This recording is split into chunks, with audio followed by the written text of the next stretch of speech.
A nuanced answer, okay. Three aspects that have not been addressed are: one, tax system that favors the wealthy and corporations; two, trade system that encourages low cost but has poorly treated workers and environmental costs. Poorly treated workers, you mean abroad, right? Yeah.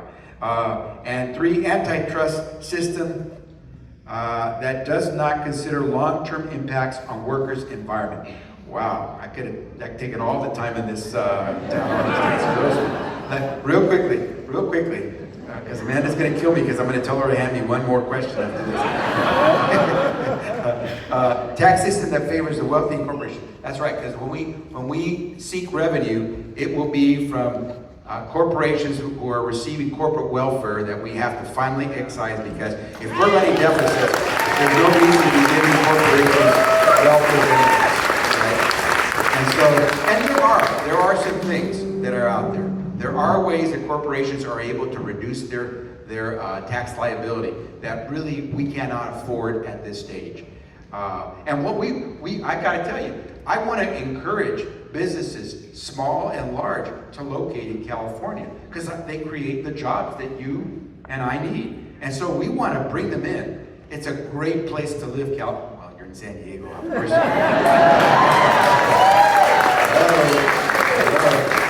And so we want to make sure that they see this as an attractive, stable place to be. But we don't have to, on the backside, give them money through behind.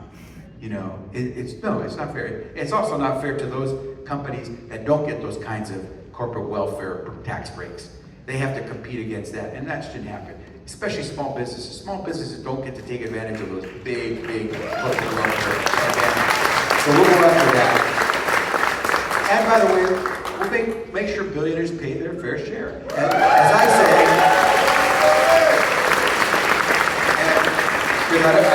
I can't go into too much detail. And by the way, I'd say this from experience. I served for 20 years on the Ways and Means Committee in the House of Representatives. The Ways and Means Committee is the tax writing committee for Congress. It is the only committee that's mentioned in the Constitution. Anytime we're going to do revenue policy at the federal level, it must originate in the Ways and Means Committee. So for 20 years I served in that committee. I know something about the tax code. And what I will tell you is this: there are ways that we can make it much more fair. But one of those is to make sure that billionaires who pay, in too many cases, lower effective tax rates than a teacher, a firefighter, a nurse, a police officer, if they are paying lower effective tax rates than those professionals, then on my watch, they're going to pay more. They're going to pay the trade system. You know, that we've learned that free trade is not free, right? There is a cost, whether it's to the workers, whether it's to our environment, and what we have to do is make sure we always account for all the costs. And so trade has changed in character. And actually, I'll tell you something. Donald Trump is one of the people who changed the character of it a great deal, because he turned Republican ideology upside down his first term. Now, with all his crazy tariffs, he's turned it even further upside down. And of course, the Supreme Court has said what he did was illegal. And now he's having to pay back a lot of industries that ended up paying for those tariffs that he enacted.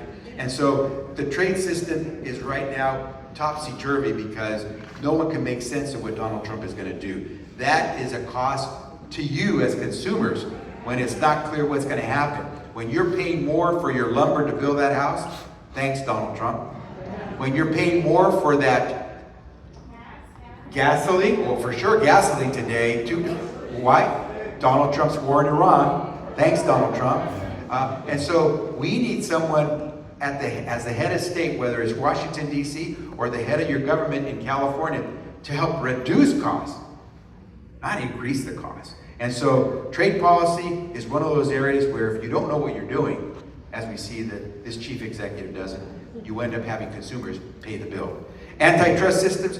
When I was Attorney General, I sued Valero for trying to what's called vertically integrate. It was trying to buy, as a supplier of oil, it was trying to buy up the last remaining shipper of oil in Northern California.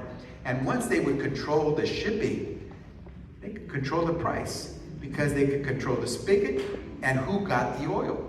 And you know what happens in California when one of the refineries goes down for cleaning or repair? Our gasoline prices spike. Well, can you imagine if they didn't have to worry about closing down their plant? They just decided they weren't going to send gas to a particular part of the state. They could control price. So I sued Valero, and we stopped them from being able to purchase that shipper, last remaining shipper in Northern California. I sued Amazon. We went after Facebook.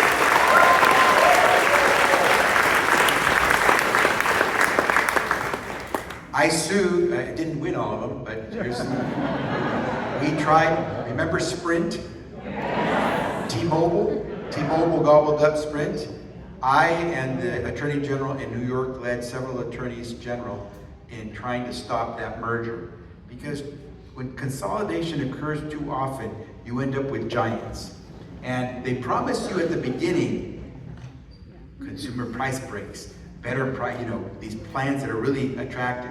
And for a year or two, they give you all these things, say, yeah, it was a good deal. And all of a sudden, year 3 and year 4, the prices start to go up, the deals go away, and before you know it, when you say, yeah, this is too much, I'm gonna switch, and you look around and there's no one to switch to, except another big giant. That's the way monopolies work. They entice you in, they sort of lead you down the path, you buy it, you gobble, you bite the apple, before you know it, the devil's upon you. And what I will tell you is that I had to fight the largest health